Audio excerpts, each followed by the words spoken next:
Olá, queridos! Nós estamos aqui mais um episódio do ZumbaCast.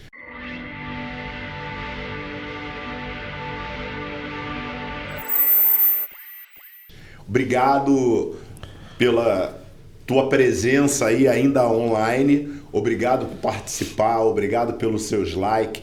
Tem sido um sucesso absoluto. Eu estou aqui para te agradecer desde já. Abrindo esse podcast, nós temos trazido pessoas aqui top demais. Nosso objetivo é aquilo que você sabe. Informativo, falar dos Estados Unidos, trazer uma galera que vai somar para você. Nós estamos aqui com a nossa produção de sempre. Ronaldo Periles. Olá, tudo bem? Eu vou arrumar um negócio para bater palma. Gilson Melo. Estamos aí para mais um episódio. Diretor, nosso consultor, o cara é top, monta essas parafernália toda. E hoje nós temos a honra de receber aqui um cara top que está muito bem na rede social. Nós temos acompanhado vídeos dele. Frederico Hexel. O próprio em pessoa. Boa tarde, muito obrigado pelo convite, pela oportunidade de a gente conversar um pouco aí sobre o mercado imobiliário e tentar tornar as informações mais fáceis, que as pessoas entendam da melhor maneira possível. Muito bom, obrigado, porque é uma área assim que é uma área delicada, é uma área que não vou dizer complexa, mas é uma área que precisa sempre de muito esclarecimento, Fred. Já vou aqui no Fred na intimidade para ficar mais light, porque isso aí, episódio sobre imóveis, compra, venda, aluguel. Exatamente. Vamos extrair o máximo que a gente puder aqui do Fred. Vamos extrair o máximo porque eu sei que você quer saber disso. Você que vai vir morar na América ou você que está morando na América, você precisa dessa informação e esse é o cara da área imobiliária, é um dos caras, né? Tem uma galera muito boa aqui, nós já trouxemos aqui outras pessoas, né?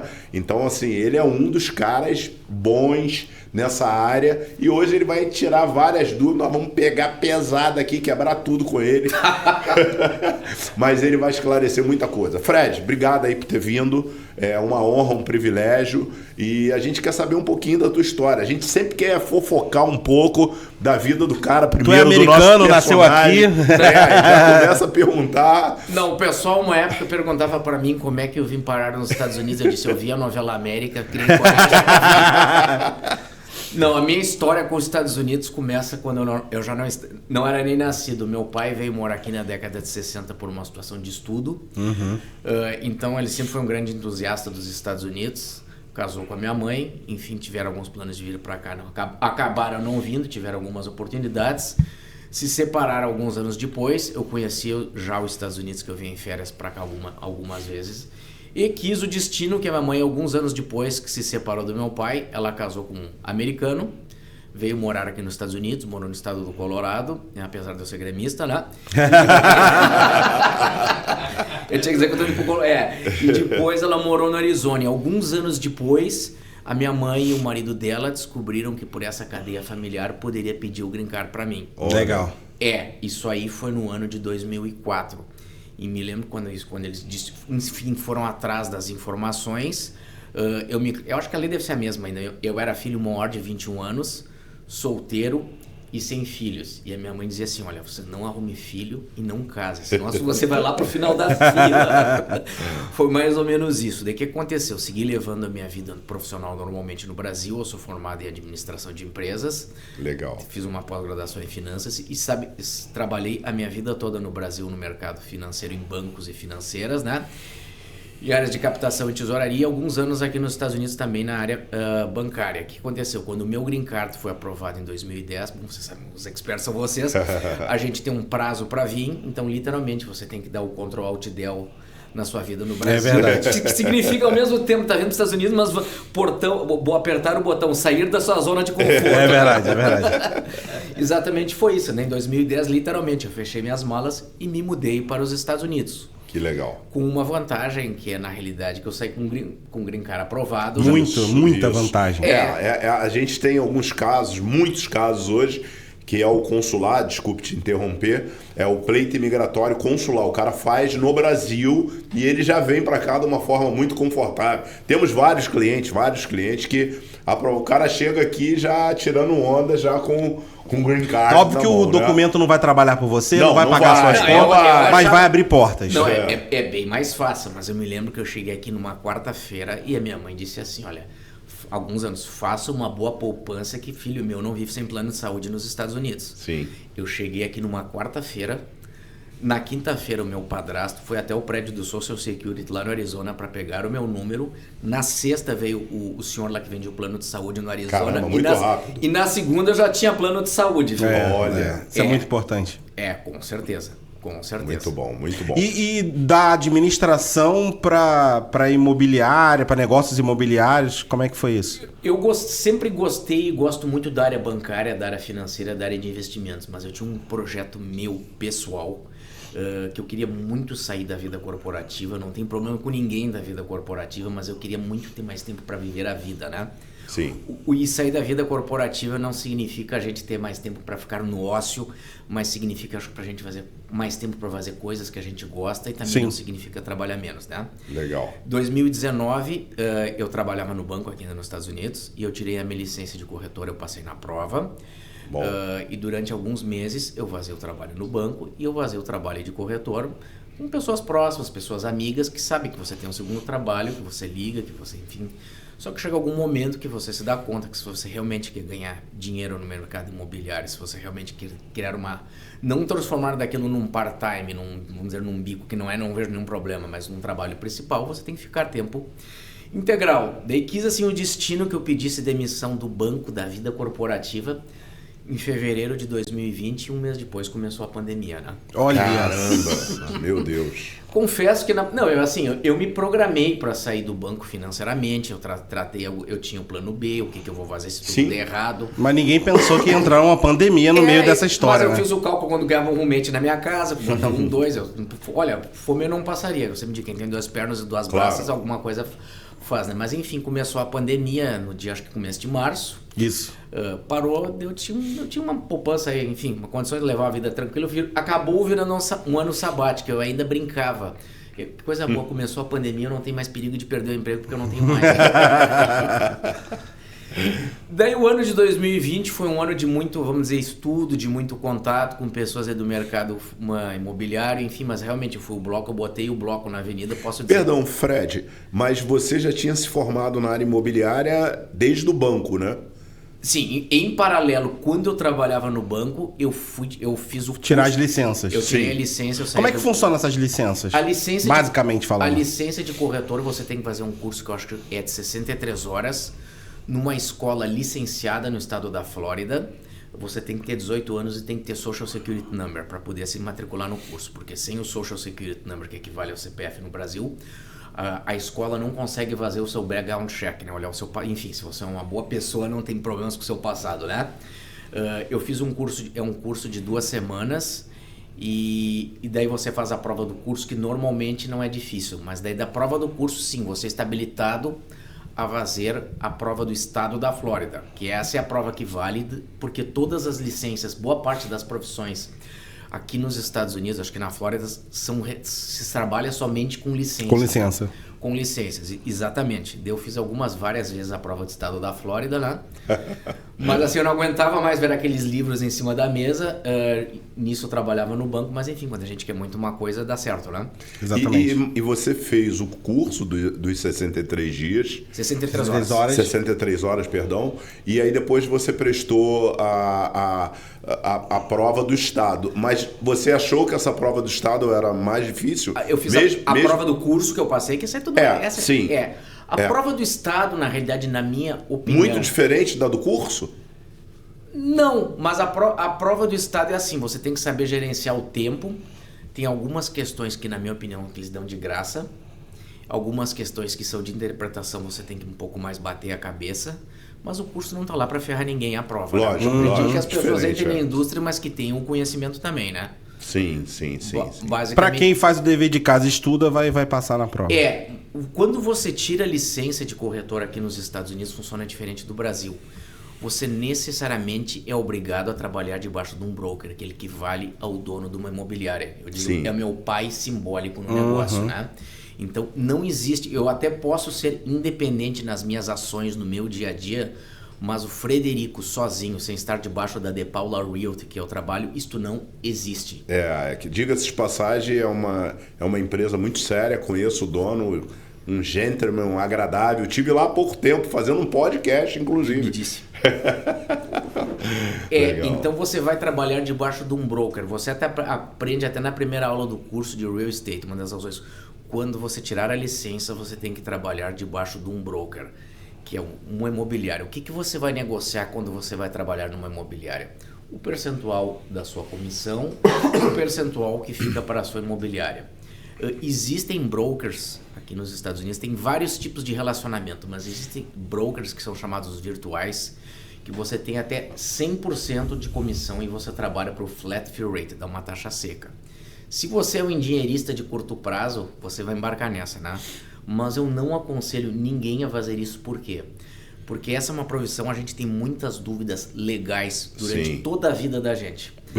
Então, quando você tem um broker, eu ligo muitas vezes pro meu, várias vezes, porque sempre estão surgindo situações novas e ele, em tese, ele é meu pai virtual no negócio. É verdade. No business. Então eu ligo muito para ele, para eu ter a certeza que quando tem alguma dúvida, alguma situação, como eu procedo, ele sempre vai ter a explicação legal. Ou você faça isso, ou você faça aquilo. Como aqui a gente... como eu te falei, o nosso objetivo é esclarecer o máximo possível, sem nada assim escondido. Eu não quero ser antiético, mas a gente sabe que o repasse disso é em torno de 10% a 20%. Você não precisa falar nada de quanto que você repassa, mas o mercado, como você falou, de 0% até 20%, né? Mas certamente quando você tem uma assessoria direta, você acabou de falar aí que a extrema importância disso. Para mim é fundamental. Entra nessa indústria que a pessoa, que o Paulo, que é uma pessoa que atenda o telefone para esclarecer uma dúvida que eu tenho. Muito importante. Para muito mim, importante. Fundamental para quem entra nessa indústria. Eu tenho, as dúvidas surgem todos os dias. No fim, é um processo que nós vamos aprendendo todos os dias. É como andar de bicicleta. Exato. Só que sempre vão ter situações peculiares. Então eu ligo bastante para ele. Olha, aconteceu isso com o contrato, o cliente me perguntou isso. A casa talvez vai dar problema na inspeção. O que nós fazemos? Quando a gente faz o curso de corretor aqui no estado da Flórida, existe também, assim, comparando com o Brasil, é bem mais organizado. Por quê? Porque todo o processo de venda aqui nos Estados Unidos, ele existe um fluxo que ambas as partes, o comprador tem que cumprir, o vendedor tem que cumprir e os dois corretores têm que cumprir. De prazos, todo mundo sabe seus deveres e as suas obrigações e as suas penalidades. Então, no momento que uma propriedade entra em contrato, todo mundo sabe o que tem que fazer e todo mundo sabe o que não pode fazer. Fred, eu acho que eu vou ilustrar aqui. Isso é um bate-papo, né, Gilson? Esse aqui é o nosso professor do podcast, nosso diretor. Depois ele faz os cortes. O que acontece? Meu primeiro imóvel que eu comprei aqui foi no ano de 2010. E uma experiência até para você aí. Eu morava no Brasil ainda, e aí eu vim aqui em janeiro de 2010, eu vi o imóvel e eu falei para minha esposa, vou comprar um imóvel aqui nos Estados Unidos. Ela, pelo amor de Deus, você vai arrumar confusão de novo, como é que a gente vai pagar isso? Não sei, mas eu vou comprar. Isso foi janeiro de 2010, no dia 17 de dezembro eu estava vindo para cá, para assinar a compra do meu imóvel. Só que aconteceu um detalhe, um detalhe importante. Eu cheguei 2 dias antes, e aí tudo preparado, né, para a gente ir lá assinar a compra do imóvel. O dinheiro não havia chegado. E uma coisa que eu fiquei... detalhe só. Só um detalhe. Uma coisa que eu fiquei muito impactado, né? Foi uma das primeiras experiências mais direto aqui. E aí eu com a corretora na época, Maria, e a Maria falou assim, eu agoniado, angustiado, porque cai no cartório, né? O dinheiro caía lá no cartório. E aí, chegou, não chegou. Nós fomos para a sala, assinamos tudo. Ela, na época era um cartão, não era fechadura, me deram a chave. Eu saí de lá e falei, Maria, eu tô apavorado, como é que esses caras me deram a chave? Zumba, até que prove o contrário, você é uma pessoa correta e o dinheiro está chegando, então tranquilo. Cara, até que prove o contrário, tá tudo bem. Então, assim, cara, é um negócio muito diferente, é muito louco. Então, te deram a chave, o dinheiro não tinha nem batido ainda. Não tinha, eu fiquei muito impactado com isso e foi uma experiência muito forte na área imobiliária. Na realidade, nós trabalhamos no mercado aqui que ele é todo regulado, mas não é engessado, como eu sempre digo. Ele é regulado no sistema americano para dar proteção a quem participa, mas ele vai daquele conceito para mim dos Estados Unidos que eu acho maravilhoso. Quanto mais pessoas na indústria, melhor economia de mercado, mais a roda gira, mais negócio para o nosso país aqui, né? Eu entre as minhas experiências aí, como eu sempre falo, eu uso esse ditado toda hora aqui, inclusive no podcast, quando você tem mais história para contar do que experiência para viver, do que vida para viver, você tá ficando velho, e eu tô ficando velho. Então, eu fui corretor de imóveis no Brasil, o meu Cresce lá era 21.945, de 1991, eu tive imobiliária no Brasil até o ano de 1995, e assim, a gente vê uma diferença incrível de lá para cá. Claro que mudou muito o Brasil, tem muitos amigos donos de imobiliária de negócio lá, mas uma coisa que acho que vale muito a pena a gente comentar, uma coisa lá no Brasil que parece ser até muito natural, né? Uma coisa chamada overprice. Cara, isso não existe, eu gostaria que você comentasse, porque aqui é tudo muito transparente, você sabe quanto que um tá ganhando, o outro tá ganhando, então não tem isso. A gente consegue consultar hoje publicamente quanto que foi vendido uma propriedade. Todo mundo. Na realidade, quando uma pessoa vai procurar um corretor, ela procura esse corretor basicamente porque ela gosta do serviço dele. Porque nenhum corretor, embora tenha alguns artistas que... Nenhum corretor vai ter preço especial, taxa especial, desconto especial com construtora. As condições são absolutamente iguais para todo mundo. Eu comparo com o corretor de imobiliária A com a imobiliária B. O corretor da imobiliária A abre o home broker dele às 10h30 da manhã e o da imobiliária B abre às 10h30 da manhã. A ação da Vale do Rio Doce está o mesmo preço para todo mundo. Então, se eu tenho uma casa que está no mercado, o proprietário decide baixar $10 mil o preço, o mercado... Vai baixar para o mercado. Vai baixar inteiro para o mercado. Meu amigo, eu vou voltar um pouquinho aqui. Brasil, Estados Unidos. Qual foi o seu impacto, sua diferença de vir morar aqui? O que você achou? Cara, isso aqui é muito bom, é mais ou menos... Qual foi a tua diferença nessa virada aí? Porque você era do mercado financeiro, isso aí, Gilson já te perguntou, é uma virada para a área imobiliária, mas e assim, tua vida lá e a tua aqui? Nós temos o recomeçar de novo em outro país, que isso aí eu acho que vale para todo mundo, viu? Eu não sou melhor, a gente se questiona, mas eu particularmente eu nunca tive medo, não que eu não tenha me questionado, são coisas diferentes que não tenha tido dias difíceis, né? Mas assim, talvez... Eu tenho uma mãe que criou muito eu e minha irmã para ir embora do Brasil. A minha irmã mora há 25 anos na Austrália, né? Caramba. E eu morei em 2 cidades do interior do Rio Grande do Sul, que eram cidades pequenas, mas foi uma experiência muito boa. Mas as pessoas me perguntam, você se acostumou a morar em Orlando? Eu disse, claro, eu morei numa cidade de 15 mil habitantes, uma de 25, né? O que eu diria para vocês, que eu acho que é o grande campeão de vendas que a gente sente a diferença é a questão da segurança, né? Segurança, né? Às vezes as pessoas, a vida da gente é feita de várias pequenas coisas, eu acho, para compor o nosso pacote de felicidade. Mas eu sempre digo, sentar na frente da minha casa, às vezes botar os tênis para correr, pegar meu iPhone, sentar com um amigo na frente da minha casa e comer. É verdade, isso não tem preço. A diferença é... Eu fui assistir uma partida do Orlando City. E aí fui eu, minha esposa, minhas 2 filhas, tem uma de 9 uma de 12. E a gente foi assistir o jogo de uma partida de futebol no estádio e tava lotado. São 25 mil lugares ali no Orlando City, tava tudo lotado. E é impressionante. Todo mundo com seu iPhone na mão, Apple Watch, a gente com as crianças, pra entrar no estádio, pra sair. Eu já fui várias vezes pro Maracanã, assistir jogo do Maracanã. Eu era frequentador do Olímpico também. Então, no Maracanã a gente tem uma estratégia, pra quem é do Rio vai entender, né? Então a gente tem uma estratégia, a gente vai pro Norte Shopping, deixa o carro no Norte Shopping, guarda tudo que é ouro. Uma cadeira cativa igual o Ronaldo, que tem lá e não empresta pra ninguém. Cadeira cativa? Não empresta pra ninguém. Tá com essa cadeira amarrada aí, não empresta pra ninguém. E aí o que você faz? Aí você vai, tira ouro, tira tudo que você tiver, vai pro metrô, deixa no carro, tudo, vai pro metrô, metrô, aí pega o metrô já com medo, porque tu vai lotado, todo mundo. Tu é flamenguista, mas tu tá com medo do flamenguista também. Tá. E aí chega lá no Maracanã, aquela coisa. Então, assim, é tudo. A gente tem. Esse sentimento de segurança eu tive um pouco quando eu fui com o nosso amigo Alex. Que aí eu fui num carro blindado pro Maracanã, o estacionamento era no Maracanã, mas então a gente chegou lá dentro, o carro blindado, o cara é polícia, então tá tranquilo, o carro tem até sirenezinho, Aí eu tive um pouco de uma sensação de segurança assistir o jogo no Maracanã. Quando eu fui com a minha família aqui, é completamente diferente. Foi um dia incrível que minhas filhas...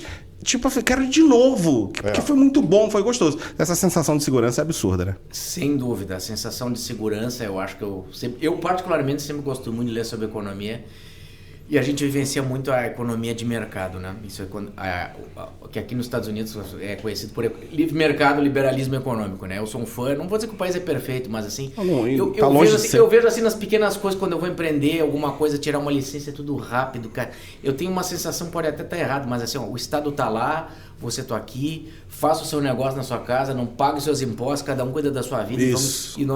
O Estado quer que você ande pra frente. É verdade, pague seus impostos, mas se você tiver alguma coisa pra gastar que dá pra usar com os impostos, pode botar esse dinheiro pra gerar também, que você não precisa pagar a gente, não. É verdade. Eu sempre digo que o sinônimo dos Estados Unidos da liberdade econômica, o Estado não se mete na vida da gente, é o caminhão da U-Haul, quando a gente vai fazer a mudança, né? Pra quem tá no Brasil, U-Haul é uma mudança, você imagina uma graneiro que acho que tem no Brasil inteiro. Exato. Né? Como a mão de obra é muito cara aqui nos Estados Unidos, as pessoas mudam elas mesmas. Alugam seu caminhão. Eu costumo dizer, todo mundo já dirigiu o caminhão de U-Haul pelo menos uma vez na vida. Olha, eu conheço talvez uns 3 que não dirigiram. Não, é facilidade. Você chega ali, aluga um caminhão. Acabou. Mas pra mim ali e vai fazer só mudança. Ali, porque você pega a chave na confiança, tira as coisas da sua casa, faz uma mudança e vai lá e Isso devolve. É o mais comum a gente ver os caminhãozinhos da U-Haul aqui, né? O tempo inteiro. Então, Fred, aquela pessoa que certamente não conhece os Estados Unidos, ele quer comprar um imóvel aqui. Ele pode, não pode, ele mesmo como turista, ele pode comprar um imóvel aqui, ele pode investir no Brasil ou nos Estados Unidos, do Brasil investir aqui. Qualquer pessoa pode comprar um imóvel nos Estados Unidos, independente do seu estado imigratório, independente de querer vir aos Estados Unidos ou não. Às vezes as pessoas têm pessoas de mais idade, eu costumo dizer, esqueça, o senhor não vai precisar pegar o avião, o senhor não vai passar 10 horas no avião. Para ter os seus investimentos dolarizados, o senhor não precisa vir aos Estados Unidos. O que a pessoa precisa ter? Lógico, fundos para fazer essa transação, precisa preferencialmente, tecnicamente, não é obrigatório se você vai comprar um imóvel aqui ter uma conta bancária, mas a gente sabe que no mundo real você vai precisar, porque você vai precisar pagar os seus impostos, fazer alguns recebimentos, mas assim... Nós no escritório, as pessoas em geral que trabalham na indústria têm condições de dar toda a assessoria, né? Legal. E em relação a isso, a gente fazendo uma relação, porque eu não sei, eu não sou do mercado, então acho que é mais fácil você falar. Não sei se no Brasil você tem alguma informação sobre isso. O Zuma está falando sobre investimento. Existe um percentual ali no Brasil, geralmente, que você compra um imóvel, você consegue alugar por até tantos por cento daquele valor, 0, não sei o que lá. E aqui, como é que é essa relação? Porque eu vejo que aqui... É muito mais poderoso investir em imóvel para alugar do que no Brasil, nesse sentido do retorno. Depende, viu? Depende. Eu costumo fazer uma classificação dos 3 clientes que a gente tem dos brasileiros que querem investir, dolarizar o seu patrimônio. Tem aqui, eu sempre começo para pergunta, olha, 5% para o ano para você é um palavrão, eu sou horrível, nem me falar disso. Qualquer respeito do perfil.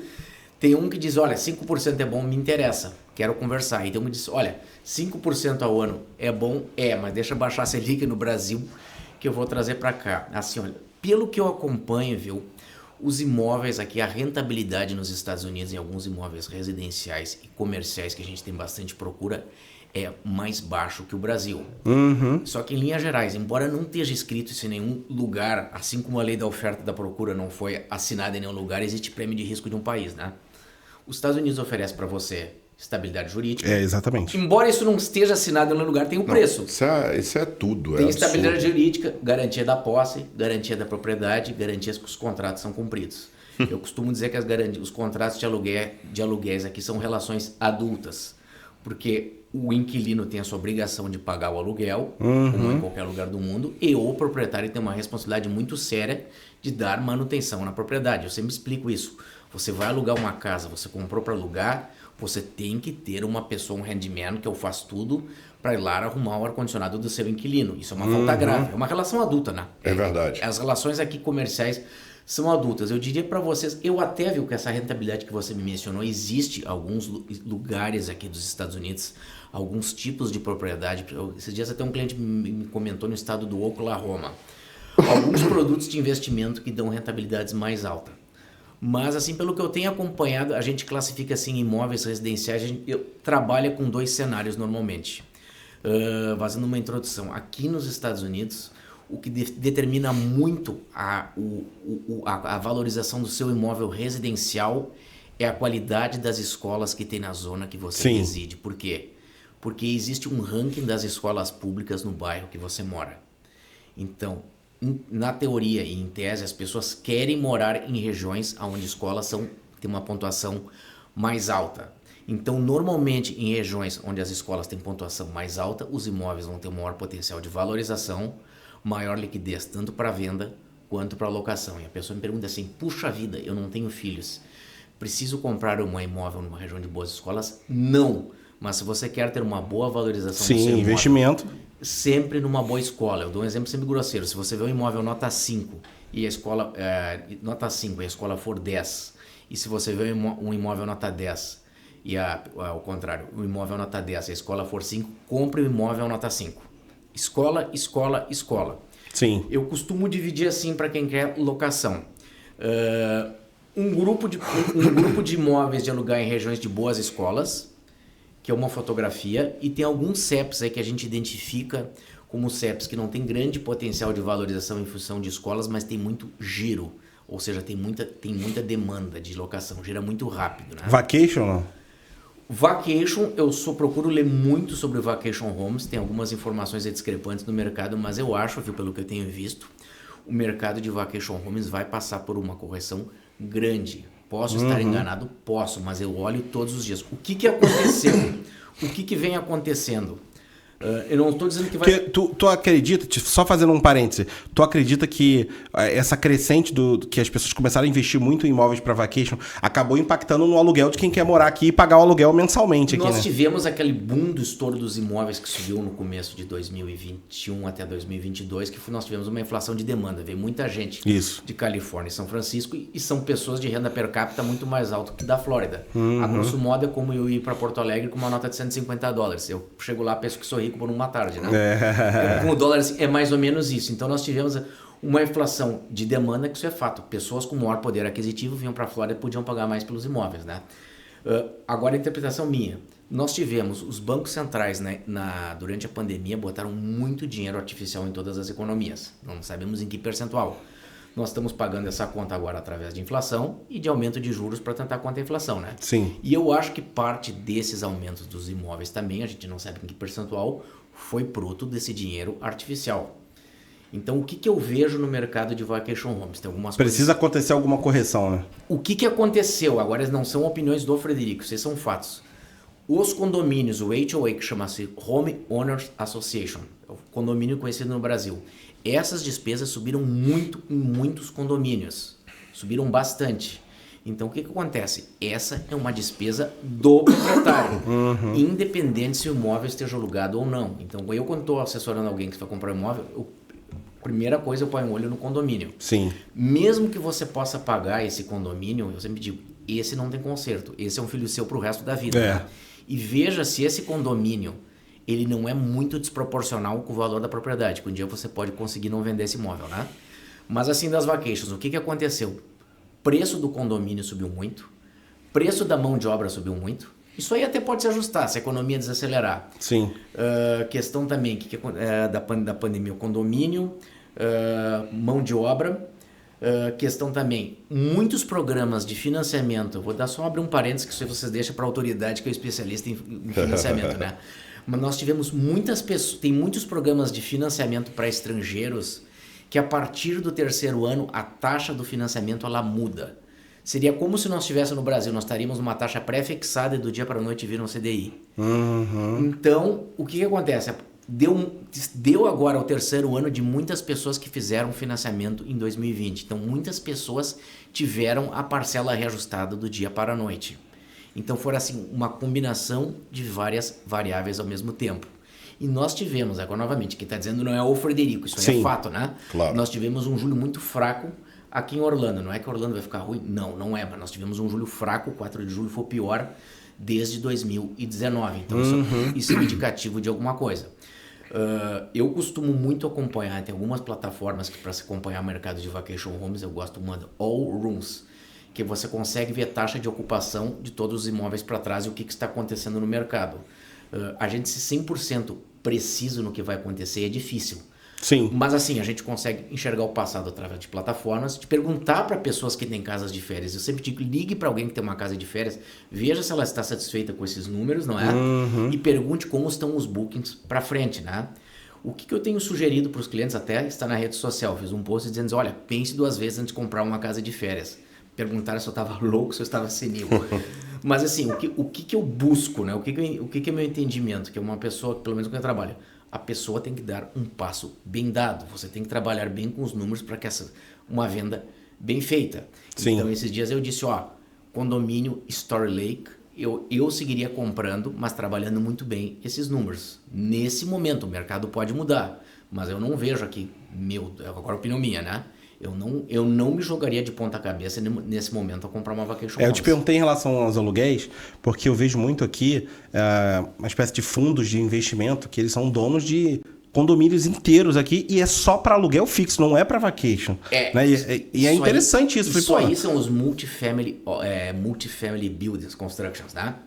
Que são as pessoas muito vêm para Orlando aqui e perguntam, eu quero morar num apartamento, como a gente está acostumado no Brasil, a portaria, o elevador, os vizinhos, isso não existe aqui em Orlando, é muito difícil. É muito difícil. Esses prédios que são conhecidos por apartamentos aqui, que são grandes empresas, são fundos de investimentos, que tem milhares aqui nos Estados Unidos. E dizem, eu tenho lido, que possa haver uma bolha nesse mercado, em Orlando. Mas eu trabalho assim com um indicador que eu mesmo criei, que eu, índice Fred, que eu inventei, que quando esses prédios que fazem locações só de aluguel, o dia que aparecer talvez alguma placa na frente oferecendo alguma oferta, que a coisa não tá boa, mas por enquanto, quando não tem, mas é verdade. O dia que tiver... vou te dar um exemplo, o meu condomínio é a primeira locação. É um fundo de investimento que é dono de todo o condomínio. Eu fui ali... Ele é dividido em 2 partes. Ele tem de um lado da rua e de outro lado da rua. A metade do outro lado da rua, quando eu cheguei, já estava toda alugada, não tinha vaga nenhuma. Quando eu fui pro meu condomínio, só tinha eu e mais um vizinho no outro bloco lá do outro lado. Em 2 meses estava tudo lotado. Sim. Tava tudo lotado, assim, absurdamente, assim. Eu fiquei olhando e falei, rapaz, os caras estão investindo em aluguel pesado aí. E aluguel não para vacation, foi o que você tá falando. É que também, o que aconteceu? Como o juro subiu muito, as pessoas não conseguem mais qualificar para um financiamento. Na realidade, não é porque as pessoas se tornaram maus pagadores de um dia para a noite ou têm um mau histórico de crédito. Só que nós tínhamos... Você imagina, você e a sua esposa, o dinheiro custava 35% a mais há um ano atrás. Então você imagina, você e sua esposa tem uma renda de $100 mil há um ano atrás. A sua renda cabia dentro da parcela de $500 mil que você queria financiar. Ok. Só que no dia que você fosse fazer o closing, a sua renda era a mesma, só que a parcela subiu muito. Exatamente. Então a relação renda-parcela, que é o critério praticamente universal que se usa para conceder crédito, mudou. Então isso tirou muita gente do jogo, né? O que algumas construtoras lenders eu vejo que eles oferecem, novamente, consulte profissional de financiamento, é a chamada compra de pontos, né? Que você adianta às vezes uma quantia para a instituição financeira, ela baixa o seu financiamento artificialmente, então aquela parcela entra na sua renda, né? Eu acho particularmente que a gente vai ter muitas mudanças aqui no mercado imobiliário, não no residencial. Mas assim, o que eu tenho lido também, agora não é a opinião do Fred, que eu tenho lido. Nós tivemos uma questão também que eu acompanho bastante, aumento de inadimplência de imóveis, financiamentos de imóveis comerciais. Então, assim, não quero plantar uma tragédia, mas são fatos. O que aconteceu? Os investidores, de uma maneira geral, quem opera, são pessoas que operam alavancada. Em vez de pegar $1 milhão e comprar um imóvel, uma máquina de fazer dinheiro, elas pegam $1 milhão, dão 200 mil em cada propriedade e compram 5 máquinas de fazer dinheiro, né? Esse é o conceito da alavancagem. Daí que, em tese, com o dinheiro desses aluguéis, elas vão lá, pagam essas operações e vão expandindo. Só que o que aconteceu nos prédios, principalmente de escritórios? As pessoas tomaram recursos antes da pandemia, cadastro redondo, quantidade de pagamento, só que os prédios tinham 85% de taxa de ocupação. E acabou a pandemia, os prédios têm taxa de 62% de taxa de ocupação.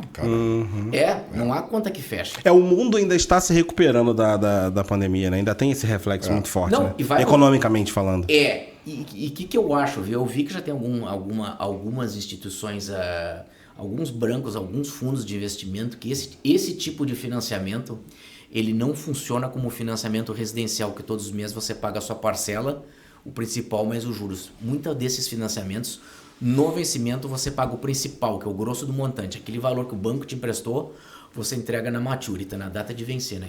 Agora vamos falar... Pode falar, Zumba. Não, ainda Pera aí, antes Ronaldo. de mudar... Não, tem uma pergunta aqui que vai ter do público. Vamos lá? É sobre por que a maioria dos residenciais, principalmente apartamentos, eles são os detentores, os proprietários, são os fundos de investimento. Porque, então, vou repetir só para falar no microfone aqui, que o Ronaldo perguntou. Então, por que a maioria desses condomínios aí de apartamentos, quem são os donos são fundos de investimentos? Porque eles adotam uma estratégia de diversificação no setor imobiliário. Né? O setor imobiliário representa de 10% a 15% dos Estados Unidos. Né? Eu não conheço tanto a fundo os números do que representam, né? Basicamente esse tipo de propriedade, mas faz parte da estratégia. O mercado imobiliário faz parte da estratégia de investimento de muita gente aqui nos Estados Unidos. E esse tipo de propriedade também faz. E é interessante, eu morei no Arizona e às vezes essas operações são vendidas para outra empresa, né? E aí chega a ser engraçado. Um dia eu fui no condomínio onde eu morava no Arizona, era uma administração, eu cheguei lá de manhã, tinha um banner de outra, era outro staff trabalhando quando virou um mês. Vendeu tudo.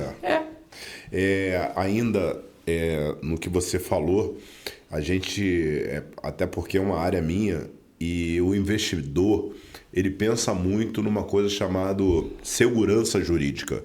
Você bem falou aí na segurança jurídica, e uma das coisas que eu vejo no comparativo entre o mercado norte-americano e o mercado brasileiro, eu acho que prioritariamente o 0001 é a segurança jurídica.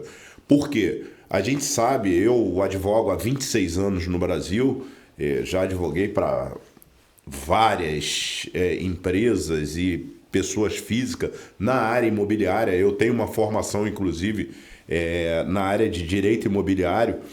E a gente sabe que a segurança jurídica ainda é muito precária no Brasil. Sim. Então, assim, é muito complexo. E tanto na área comercial quanto na área de pessoa física. Tudo. Então, assim, é muito complicado. Eu já tive casos, infelizmente, que uma pousada em Búzios, que é um local nobre no Brasil, a dona da pousada, ela levou 8 anos para tirar a pessoa de lá. 8 anos, o investimento dela hoje deve estar uns 5 milhões.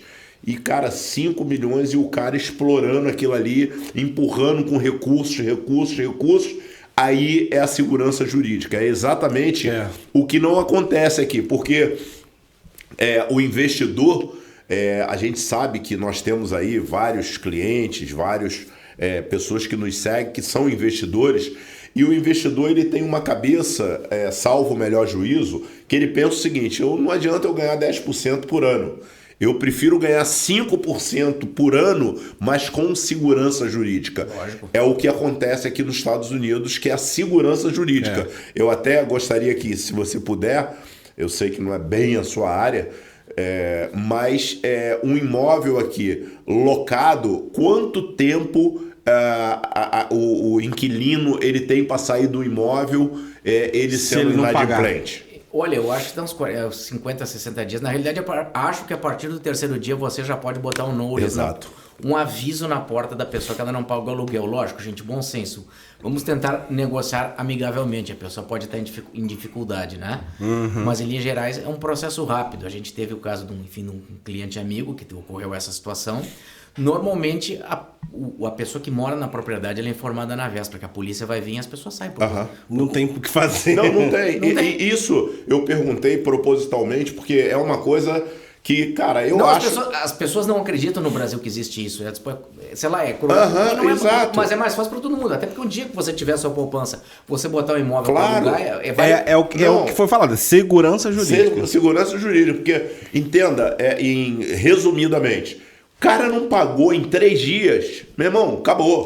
Tem Ele uma coisa vai que não bater existe a aqui, né? polícia lá e vai tirar tudo. Existe um mercado negro no Brasil chamado de carros BA, né? Que é o de busca e apreensão, né? Hoje Isso já aqui tá não mais. existe, né? Não Por tem. que não existe? Porque o cara vai tomar o carro, não Vai pagou, tomar o toma, carro, acabou. não tem papo. Então, assim, essa segurança jurídica é um negócio legal, principalmente na área imobiliária, que é o seguinte, é o que ele falou, um bom senso, houve algum problema e tal, aí você vai nesses investidores aí do lado do teu condomínio lá, que o cara tu nem sabe quem é, um grupo. O cara vai querer conversar com o Gilson Melo, ele não quer saber. Tira. Ele vai te mandar a carta, vai falar, meu irmão, se não pagar, tu vai ter que sair fora. Então, isso, eu sei que por um lado do inquilino não é ruim, mas por outro lado, daquele investidor, como você bem falou, Fred, o cara junta um dinheirinho lá, ele quer investir na área imobiliária. Pô, imagina o cara ficar 8 anos no imóvel dele sem pagar. Acabou com a vida do cara. Não existe nada de graça.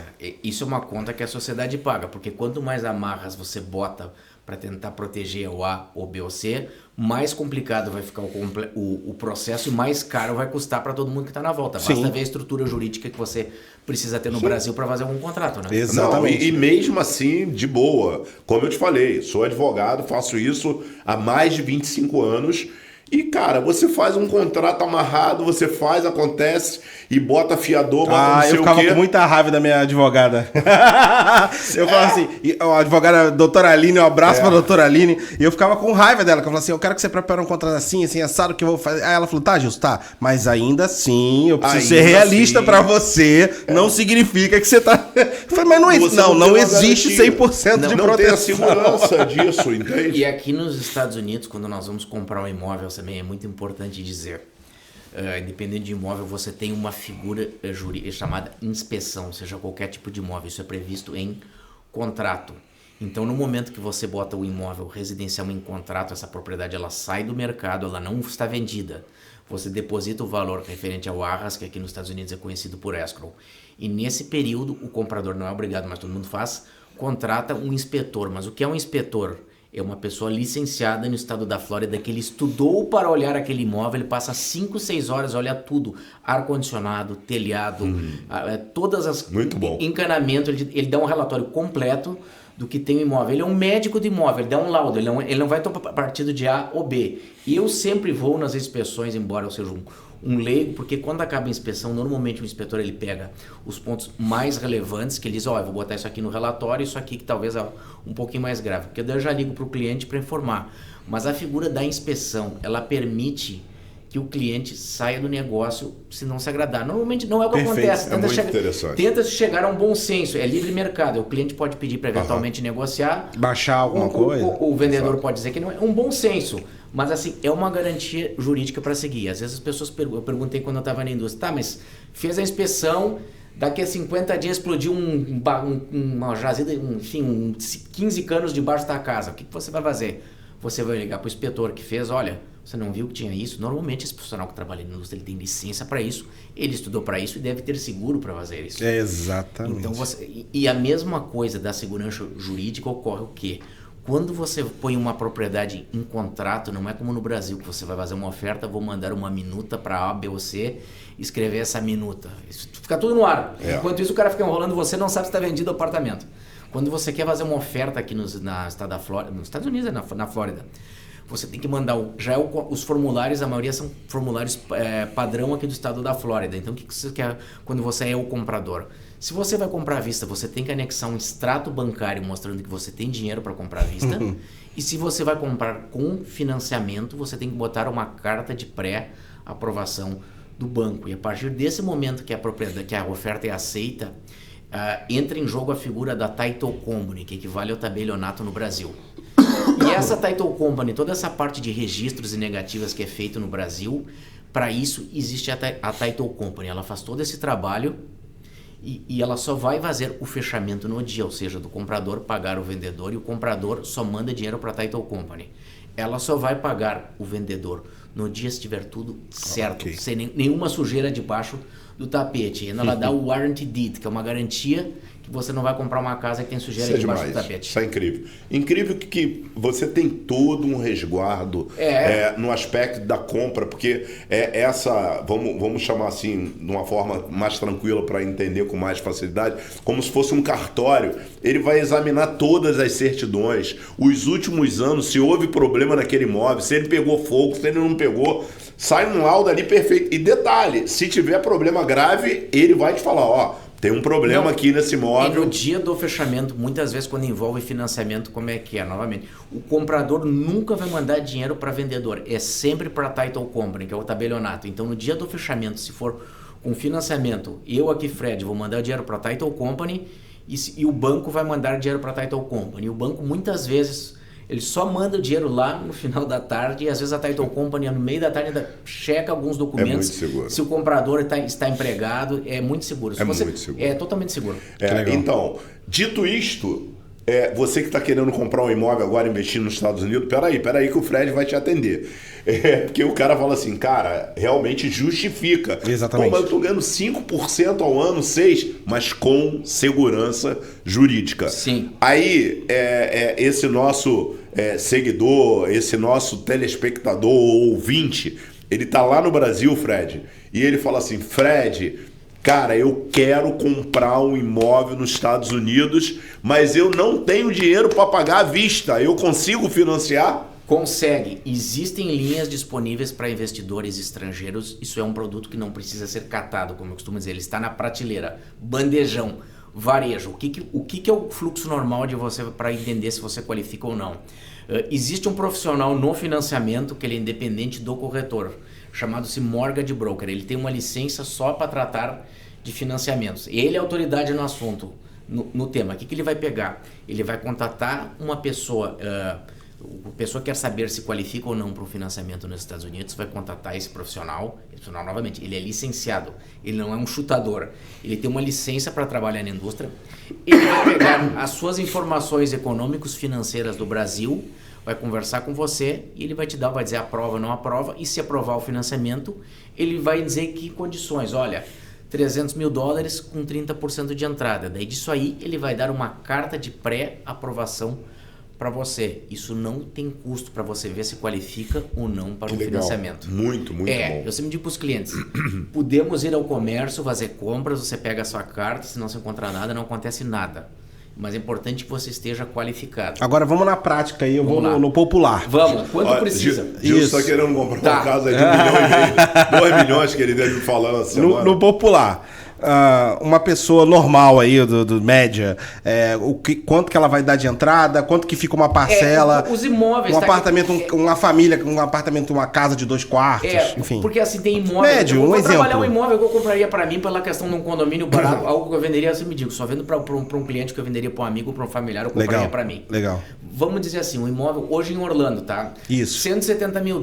Considerar que o banco poderia pedir 30% de entrada. Estaríamos falando em cerca de $60 mil, mais ou menos, de entrada. Isso para quem é estrangeiro. E normalmente, viu, todo mundo tem as chamadas closing costs, que isso é equivalente ao tabelionato no Brasil. Então, quem é estrangeiro trabalha sempre mais ou menos com uma taxa entre 5% a 7% do valor do imóvel. Então, você vai precisar mais ou menos $60 mil de valor de entrada, mas vamos considerar que seja um imóvel de mais 5% do valor do imóvel. Se for um imóvel de $180 mil, nós estaríamos falando em $10 mil de entrada. Então, um imóvel de $180 mil, $180 mil, você precisaria ter cerca de $70 mil na conta. Vamos falando em português, entre 350 mil reais. Aham. Muito legal. E aí muito a parcela ficaria, como é que ficaria uma parcela dessa aí, mais ou menos? A parcela aqui na realidade desse imóvel que essa aí eu vou ficar te devendo que eu teria gastado. Porque me parece também, Gilson, que você tem alguns outros componentes, como crédito, como lastro que você apresenta, tudo isso aumenta ou diminui. É muito parecido com o carro que você compra. Você vai comprar um carro aqui e o cara fala assim, ó, eu tenho que verificar aqui porque eu preciso ver o teu crédito, né? O que eu ouço muito aqui é que o que tu paga de aluguel basicamente, tu conseguiria financiar o imóvel dependendo do valor que tu dá de entrada e tal? O aluguel, eu tenho convicção que ele é um dinheiro posto na lata do lixo total, porque no Brasil nós temos ainda a cultura que nós temos o juro muito alto. Então, muitas vezes a pessoa compara com a aplicação financeira. Vou deixar líquido aqui no banco e não vou viver de aluguel. Até dá aqui nos Estados Unidos. Para quem tá aqui, né, que eu tô falando nesse caso. Existe uma questão só que eu sempre digo para as pessoas. Quanto ao juízo de valor, se aluguel é melhor ou financiar, eu nem penso duas vezes, que é o dinheiro que você paga de aluguel é lata do lixo, rasgou 2 anos, 50 mil de aluguel. Só sempre você ponderar, porque no momento que você comprou o imóvel, são despesas suas, mesmo que o imóvel não esteja alugado. O condomínio e o IPTU, o Property Tax, mesmo que você compre o imóvel para alugar. Então, assim, você é dono do imóvel, mas esteja preparado sim, que talvez no aluguel você vai ter uma despesa mensal de $2.200, você não é dono, mas quando você comprar, você vai ter que ter um desembolso de caixa maior. Então, sempre... Isso eu procuro muito orientar os clientes, né? Legal o fluxo isso. financeiro, não dá para vender uma ilusão. É muito importante, porque acontece também nessa figura do financiamento. Os bancos, além da parcela do financiamento, que é o principal, mais os juros, que é que nem a Caixa Federal usa, que é a tabela Price, que é o que se usa no mundo inteiro, as instituições financeiras aqui nos Estados Unidos, elas têm uma terceira rubrica no financiamento que elas chamam de escrow, que eu vi que no Brasil chama-se conta calção. O que ela faz, a instituição financeira? Ela pega o valor do seu imóvel, conforme o critério, isso o profissional de financiamento vai esclarecer, mas ela faz uma provisão do que vai custar o seu seguro da sua propriedade. Afinal, o banco é dono do seu imóvel, ele quer que você tenha um seguro, né? E o que vai custar o seu Property Tax, que é o IPTU. Ele vai fazer uma provisão. Vai custar $10.000 isso aqui em um ano. O que ele vai pegar o banco? Ele vai pegar esse valor, vai dividir em 1/12, ou seja, todos os meses da sua parcela de financiamento, já vai estar incluso. Ele vai pegar esse 1/12 e vai botar numa conta poupança. E quando chegar, quem paga o IPTU é a instituição financeira. Então, no mês de novembro, quando é pago o Property Tax, essa instituição financeira vai tirar o dinheiro da sua conta escrow e vai pagar o condado, a prefeitura. E quando tiver que pagar o Property Tax, a instituição financeira vai fazer isso também. Você me pergunta, puxa, mas a instituição financeira vai acertar na mosca quanto vai ser o meu imposto da casa e o seguro? Não. Então, o que ela faz? Normalmente, depois de um ano, sobra dinheiro na sua conta de escrow ou falta dinheiro. Então, normalmente, a parcela ajusta no ano seguinte. Entendi. Então, assim, é muito importante também entender quando você está fazendo o financiamento. Eu digo para os clientes, fale com o seu profissional de financiamento, pergunte quanto vai ser a parcela. Porque, às vezes, a parcela que você vai pagar, você não está dando dinheiro que não é seu a mais para o banco, só que o banco está pegando seu dinheiro na frente. Entendi. Então, nem sempre se você tem um property tax de 6 mil, o IPTU aqui de 6 mil, não significa que você vai pagar os 6. O banco, conservadoramente, ele pode, pelo programa de financiamento, ele pode te pedir mais. Novamente, você não está dando dinheiro para o banco, mas ele pode estar vendo um risco maior e você tem que adiantar o dinheiro para ele. E uma coisa assim que é muito legal, que você fica muito surpreso com isso. Eu já tive experiência comigo próprio e até com amigos, de você fez todo esse trâmite que ele falou, do financiamento, aquela coisa toda, você pagou o valor do cartório, isso, toda essa segurança. Legal, fez o fechamento, fez tudo bem. Lá na frente, você recebe um cheque da diferença. Sim.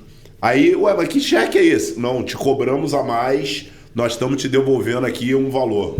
Caramba, da conta de escrow. Muito top, né, cara? O que indo junto aos financiamentos, que eu sempre sugiro que as pessoas perguntem para os profissionais de financiamento, você me deixa bem claro, né? Para os especialistas, né? Mas é uma pergunta que eu sempre sugiro, quando você for falar com um profissional de financiamento, pergunte qual é a penalidade que tem seu financiamento se você quitar ele em 2 anos, em 3. Porque tem muitos programas de financiamento que até o 2º ou 3º ano você não pode quitar o financiamento. Ou seja, não é muito grave, mas as pessoas têm a cacuete, que eu comprei hoje, mas amanhã já quero começar a pagar. Antes de fazer o financiamento, pergunte para o profissional que ele está assessorando sobre isso. Então, vou te fazer uma pergunta agora. Então tá. A pergunta é o seguinte, o que você recomenda para um investidor ou aquela pessoa que quer vir morar aqui, o que ela deva fazer para investir num imóvel? Qual é a cautela legal? Qual é o passo a passo para uma pessoa que está vindo para cá? adquirir um imóvel? Olha, normalmente essa pessoa vai trabalhar com um profissional licenciado no estado da Flórida, né? Se a pessoa tem uma dúvida quanto a isso, eu nunca vi ninguém com mídias sociais que não fosse licenciado no estado da Flórida, né? As regras do jogo são muito seguras, mas eu acho muito importante que a pessoa insista com o profissional que estiver trabalhando com ela, principalmente quem é investidor, não quem vem morar, mas insista sobre os números do imóvel, peça planilhas, essa própria pessoa que vai comprar o imóvel, além do corretor, converse com pessoas que já têm propriedade aqui, se informe se essa propriedade está alugando bem, se informe como é que são as regras do condomínio, tente entender o fluxo financeiro, porque assim, quando as pessoas vêm aqui, muitas delas têm um investimento aqui, o mundo perfeito que a gente tenta fazer, orientar os clientes para que elas não precisem trazer reais do Brasil, que é muito difícil depender de variação cambial. Então, que se faça um planejamento financeiro bem feito. Quem me dê a honra de me procurar, da maneira que eu trabalho. Olha, eu trabalho muitos números com as pessoas, muito para que o passo deixe dado na hora certa. Eu sempre digo que se alguém está esperando que eu vou ligar amanhã para dar pressão, para fazer uma compra, não sou eu. Não me procure. Eu gosto de deixar o cliente extremamente seguro quanto a números, quanto que o mercado pode entregar, para que a gente possa fazer a melhor compra. Porque eu não quero que as pessoas se lembrem de mim como uma pessoa que todo mundo se lembra. Alguém que levou para alguém, perdi dinheiro com aquele cara. É um lema meu de vida, que nunca se lembra do Fred, me fez aquele negócio, eu perdi dinheiro por conselho mal dado. Muito bom. Fred, existe um mercado aqui. Esse mercado é um mercado, por exemplo, nós temos aqui bem próximo a International Drive, que é quem mora no Rio de Janeiro, uma Copacabana, quem mora em Florianópolis, as vias principais aqui, nós temos a International Drive. Nós temos ali alguns imóveis que eles são imóveis que você pode adquirir, você compra esse imóvel, não é timeshare, né? Porque tem que ter cuidado, porque às vezes o cara acha que está comprando um imóvel, ele está comprando um timeshare, cuidado, né? E aí, mas ali é uma aquisição de um imóvel mesmo. Porém, esse imóvel ele fica administrado por um pool, né? E aí, assim, isso às vezes acaba sendo um problema. Isso também, a faculdade do real estate, nós aprendemos coisas todos os dias, né? Então, a gente aprende, por exemplo, quando eu comecei a visitar as propriedades, que algumas delas só usavam, principalmente a locação de curto prazo, somente permitiam o aluguel na plataforma delas. O que em condições normais da economia é como bolsa de valores, qualquer um comprar ações vira gênio quando a bolsa está em alta, né? Exatamente. É mais ou menos isso, mas é muito importante. Veja qual é o grau de independência que tem para administrar o imóvel. É basicamente a gente perguntar, posso botar no Airbnb? Posso fazer como eu quero? É isso. E outro ponto, gente, muito importante, se você vê um imóvel com um preço muito baixo em relação à qualidade do imóvel, o imóvel pode ser bom, a infraestrutura pode ser maravilhosa, mas preste atenção no valor do condomínio. Como ele pode buscar segurança? Qual seria o profissional para orientar ele e assim, certificar ele do que pode, do que não pode, não é? Porque, desculpe, assim, a gente aqui, sem desmerecer o Brasil, porque eu tenho muitos amigos muito sérios que são donos de imobiliária, corretores, mas a gente vê até uma seriedade muito maior aqui. Mas, sobretudo, infelizmente, em todo lugar tem um profissional que não é tão qualificado ou não tão honesto. O cara quer vender, não pode, então, para a segurança dele, tranquilidade. Esse imóvel aqui, eu sou obrigado a deixar ele no pool, porque se você é obrigado, é aquilo que você acabou de falar. Você não pode usar aquele imóvel somente uma vez por ano, é obrigado a alugar. Vou falar de um excelente produto, não estou falando mal da propriedade, que é um lugar maravilhoso, tá? Reunion Resort. Sob o ponto de vista de estrutura, não estou nem falando contra, por favor. Tá. Maravilhoso, mas o cliente queria ter a liberdade de botar no Airbnb. Qual? Um cliente que foi comprar uma casa de férias, ele gostou muito do Reunion, maravilhoso o produto, não estou falando mal, espetacular a estrutura, mas ele queria ter muito a flexibilidade dele, poder fazer a locação. E esse produto, o Reunion, ele tem duas modalidades. Se você usar a plataforma deles, você e os seus inquilinos, você pode usar a área de lazer. Se você fizer pelo Airbnb, você não pode. Então é muito importante você saber como é que vai ser o passo. Outra coisa importante também, e que você insista com o seu corretor. Eu sei quem me procura, eu faço isso, mas insista com o seu corretor, saber se tem associação para você entrar nesses condomínios, se você tem que pagar alguma mensalidade, se essa propriedade de vacation homes de férias, se quando você estiver alugando, e se seus inquilinos podem usar a estrutura de lazer. Porque às vezes as pessoas não sabem, até quem está comprando, e às vezes o corretor também não sabe, mas eu sou muito vacinado em relação a isso. Não sei tudo, não sei muita coisa, mas eu faço um checklist para ter a certeza de que o passo que meu cliente não vai ter nenhuma decepção e nenhuma surpresa desagradável na frente, né? Você até pode comprar, eu não vejo problema, comprar num condomínio que você e a sua família possam usar a piscina, e quando você aluga, você não oferece a piscina. Mas é muito importante que você faça isso, consciente, né? Sabendo das regras. Com certeza, com certeza. As pessoas muitas vezes me perguntam, olha, posso botar piscina aqui? E eu disse, não, eu vou ligar para o corretor que está vendendo, e o corretor também não sabe. Então, o que normalmente eu faço? Eu ligo para a associação, mando um e-mail perguntando se pode botar piscina. Perfeito. E se a pessoa me dá uma resposta, vou dizer, em cima do muro, eu aviso ao cliente que eu não senti firmeza. Não vamos seguir ou vamos esperar. Mas o que normalmente as pessoas também perguntam, comprei uma casa residencial, posso pintar isso aqui de verde?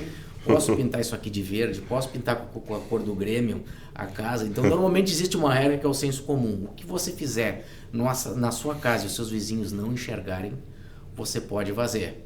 Mas muito cuidado com as regras, sim.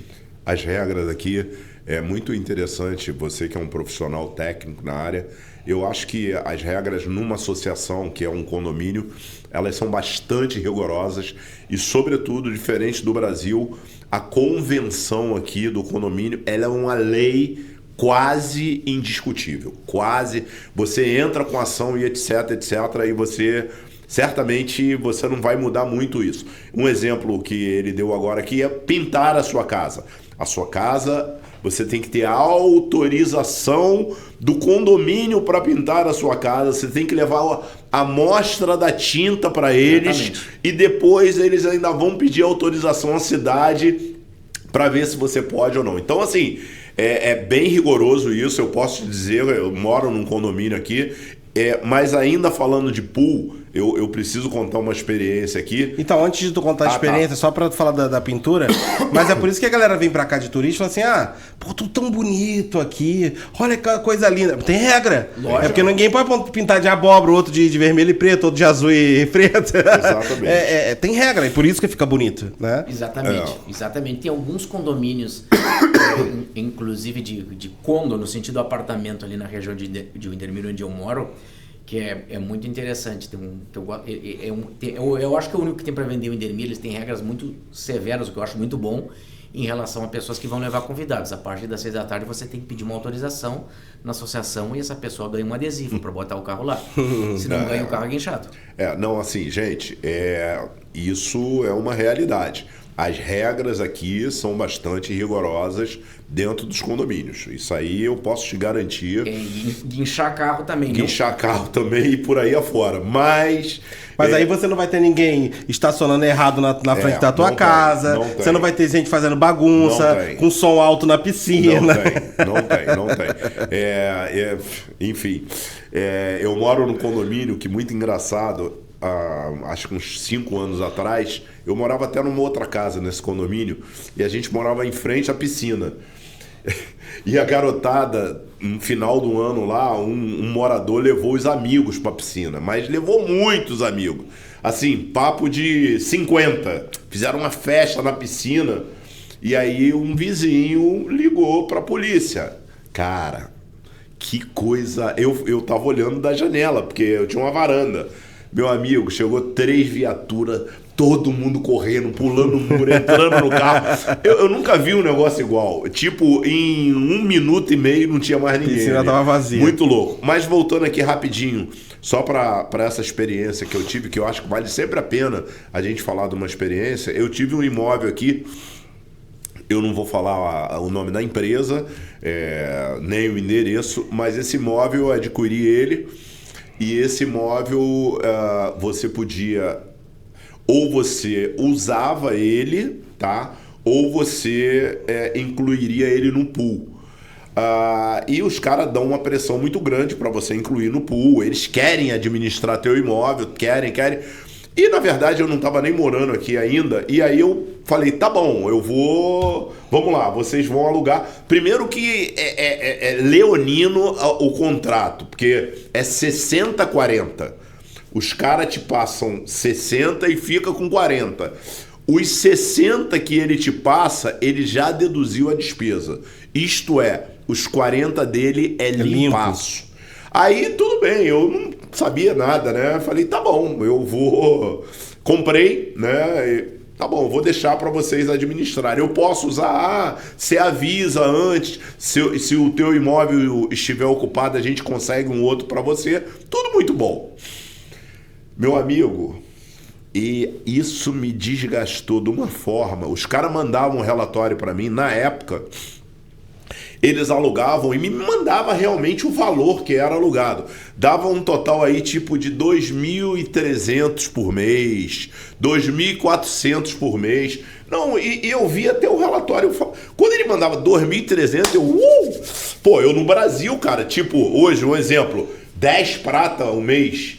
Falava, caramba, meu amigo, quando ele começava a deduzir, dedução de café da manhã, o que eu tenho a ver com café da manhã? Dedução do material de limpeza, dedução da mídia, dedução da propaganda que foi feito, Gilson e Fred, os caras me mandavam um cheque de $90. Que isso? $93. E quando eu não ficava devendo. Cara, chegou uma hora que eu não aguentei. Eu vim pra cá, pedi uma reunião, bati, eu falei, cara, nem no Brasil que vocês... E tirei do pool e... Nós temos um empreendimento que foi feito em Internet, faz uns 5 anos, o empreendimento é maravilhoso também, sob o ponto de vista da estrutura, mas ele trabalhava nessa modalidade, né? 2019, a roda rodando para frente, como eu digo, que nem bolsa de valores, quando tá para cima todo mundo com passões ganha dinheiro, só que aconteceu, o mercado virou e nós tivemos, como eu disse para vocês, todos os condomínios aqui de Orlando, seja de férias, seja residenciais, o HOA, o condomínio mensal, subiu, e em alguns casos subiu muito. E essa propriedade tem um condomínio hoje de $700. Meu Deus. E hoje eu pego... Mensal? Mensal. E eu pego, tem 72 imóveis à venda nessa propriedade, que é maravilhoso. É tudo lindo e maravilhoso. Só que você vê o número de dias que está no mercado e vê o valor que está, ninguém quer assumir um casamento desses. Tá? É verdade. Não, é verdade. muito alto. E me diz o seguinte, hoje a pessoa vem para cá, ela quer um agente financeiro. Geralmente, claro que o representante comercial, que é o corretor, ele sempre indica uma pessoa para isso. Você deve ter algumas pessoas que você recomenda que seja sério para ela fazer esse bate-papo prévio sempre, ou essa consulta, né? Sempre tem 2, 3 pessoas que fiquem bem. O corretor não tem nenhuma relação comercial com o profissional de financiamento. Sim. O que me interessa é que alguém venha e me traga uma carta de pré-aprovação. Mas eu gosto muito, viu, de indicar para profissionais de financiamento que eu tenho algum relacionamento que eu indico. Eu pergunto antes, olha, eu sou um abusado, posso te ligar no sábado, que às vezes o cliente quer meter a oferta no sábado? Exato. Pode. Então, eu acho uma variável bastante importante, viu? Legal. Não decisivo, mas às vezes você está vendo uma casa no domingo e o profissional não vou ficar abusando e ligar todo domingo para a pessoa. Não, claro. Mas eu pergunto, posso te ligar no domingo? E esse cliente às vezes é possível que fala, nossa, pode, ok. Lógico. Eu acho isso um bom diferencial. É verdade. E é um casamento que eu vejo uma extrema importância você ter essa pessoa. Porque eu já morei no Brasil, você também. Cara, o cara não sabe nada de nada. Ele confia as finanças dele para comprar um imóvel num corretor, né? E ele fala, cara, eu não sei nada. E como o próprio Fred fala muito bem português, é uma maravilha, o cara fica encantado, né? Porque tudo em inglês, então isso aí ajuda muito. E ele vai direcionar, não, você vai numa pessoa de confiança para fazer o appraisal, a avaliação ou a fiscalização do imóvel. Eu acho que isso aí de extrema importância. Eu não me proponho uma coisa muito pretensiosa a gente achar que é o melhor dos melhores, mas assim, o que a gente tem que ser é estar presente, o que eu me proponho a ser estar presente em tudo e deixar tudo muito claro de todas as etapas. E, gente, sempre principalmente no financeiro do cliente. Ninguém gosta de perder dinheiro. Agora, o Fred... desculpa, pode concluir. Não, e achar que você vai fazer uma venda. Uma pessoa que vem comprar imóvel de qualquer valor, que vai lá achar que vai fazer uma venda e daqui a 60 dias ela não vai descobrir que você fez uma venda mal feita, cara. Todo mundo sabe. É verdade. E você dizer, não, o mercado mudou, deu a crise... Cara, isso não existe, cara. Verdade. O dinheiro... E como é que funciona? Eu ouvi dizer que existem incentivos para quem... Agora a gente está falando do nosso cliente que já está entrando aqui com o Green Card e tudo mais. E é claro que ele vai ter que ter um histórico de crédito e tudo mais assim. Mas existe incentivo para a primeira casa, para o primeiro imóvel da pessoa? Existem alguns programas... Ele vai dar um sinal menor? Existem alguns programas, assim, que é o chamado FHA Loans, FHA Loans, que são alguns programas que contam com o seguro do governo, que você pode qualificar com uma entrada bem baixa. O que eu acho interessante, né? Você não precisa descapitalizar e deixa seu dinheiro em uma liquidez para... Aí é exclusivo para quem realmente já está documentado aqui. O que eu aconselho, viu? Mas sempre conversando com o profissional de financiamento. Aqui é só o que o Fred escuta de ouvido, viu? Não é o que eu aconselho para quem tem pleitos imigratórios em andamento, que converse com um profissional de financiamento agora. Por quê? Já para ir se preparando. Porque nesse momento tem muitos casos que você pode se qualificar como estrangeiro. E a pessoa tem ideia, o meu green card vai ser aprovado agora, eu posso comprar casa. Não. Normalmente não, porque você não é mais visto como um estrangeiro, você é um residente e normalmente os bancos vão pedir que você tenha 2 anos de imposto de renda aqui. Então, às vezes... Veja se você qualifica como estrangeiro, veja quais as condições e pergunte qual vai ser a fotografia depois. Legal. Às vezes o 0,40 que você vai pagar mais como estrangeiro vale a pena. Porque diz assim, não, você compra e depois vai refinanciar em 3 anos. Só que também, você refinanciar, você fez hoje como estrangeiro, você sabe que a sua situação vai qualificar naquele momento porque o banco te deu a carta. Só que daqui a 3 anos, para refinanciar imóvel, tem que combinar com os russos que tudo vai dar certo. Você pode até estar ganhando 3 vezes mais o que você ganha no Brasil, só que você pode ter tido uma desvalorização cambial daqui a 3 anos. Sim. Então ninguém refinancia o imóvel por decreto, né? Como eu costumo dizer. Então aproveite a sua condição de fazer agora, por mais que o juro esteja alto, e tente, porque daqui a 2 anos você não sabe se a renda que você vai ter nos Estados Unidos vai te qualificar para comprar imóvel. Eu não estou vendendo um quadro de horror. Sim. Não é isso. Mas as pessoas têm uma ideia. O crédito, o score de crédito, você está dizendo, eu sou um bom pagador. Ok, é a primeira situação. Mas o que o banco quer ver, qual é a sua capacidade de pagamento. E aqui nos Estados Unidos funciona um pouco diferente do Brasil. No Brasil nós temos muita condição, até porque tem dificuldade, acho que estabilidade jurídica, gostam muito de olhar os bens que as pessoas têm quando vão se conceder crédito. E aqui nos Estados Unidos nós trabalhamos muito com o conceito de fluxo de caixa, né? Querem saber o quanto entra no seu caixa. Isso aqui é o que vale nos Estados Unidos. Tanto que no imposto de renda nós não botamos os nossos bens, né? Fred, para falar contigo, te acompanhar na rede social...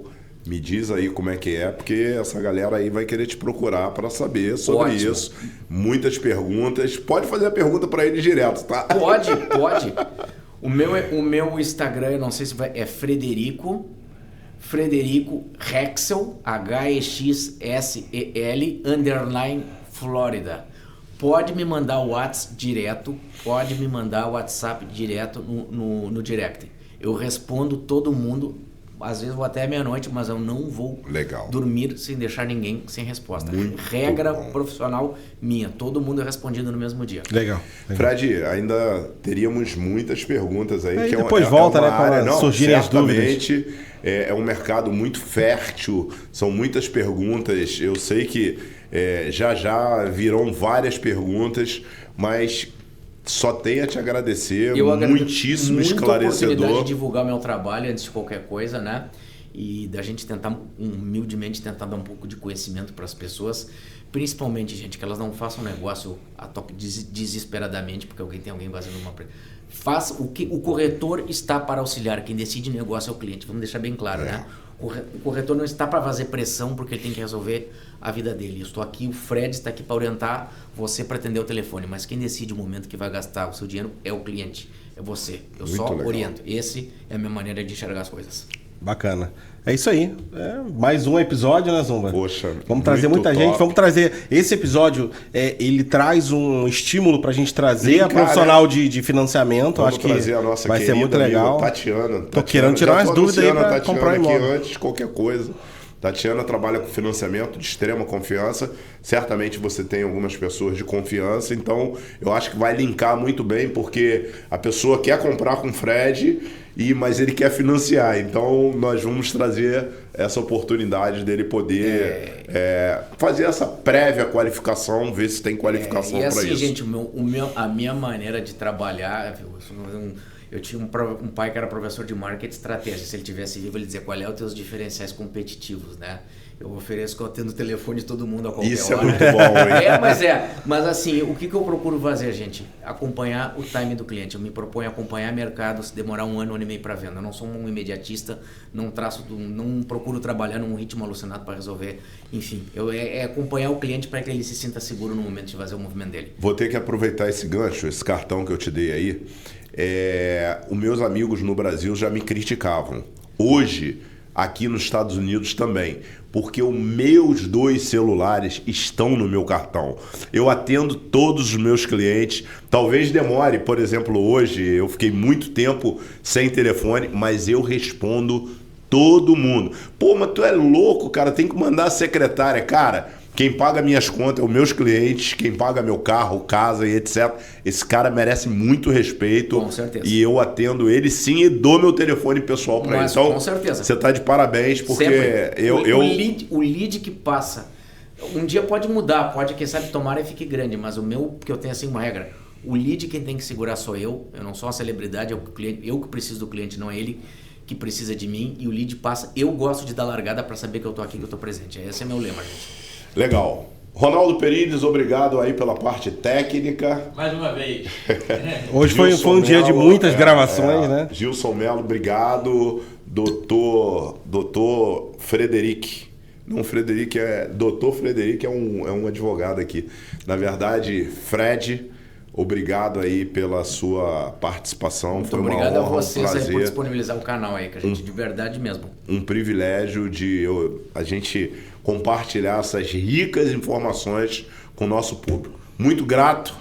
Até o próximo episódio. Obrigado pela sua audiência, obrigado pela sua participação. Valeu!